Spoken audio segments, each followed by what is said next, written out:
After I'd come out, my brother, sister-in-law, everyone knew in my family.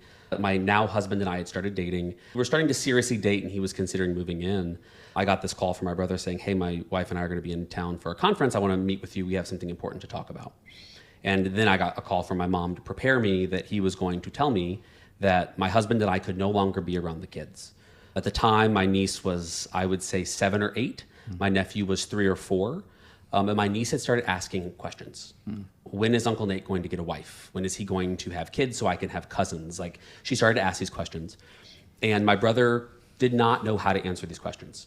And so rather than try to answer them with any form of honesty, he decided to just bury it and just said, you and Matt cannot be around the kids. And he said, you're an overwhelmingly positive force for them, but I am convinced that if they choose the same lifestyle, they will be divorced from God. He sought counseling at his church, and ministers at his church that he went to backed him up on this. He said, you and Matt cannot be around the kids, which put me in I had to make choices of, do I bring Matt home at Christmas and divorce the family, or do I tell Matt to stay back? And this was early on in our relationship, so that made sense for 1 or 2 holidays. Sure. But then it started getting to where, like, Matt and I are engaged now, and I'm going to spend it with my fiance and now husband. And the thing my dad said is, what my brother did was signal to his kids that there is something you can do to divorce you from your father.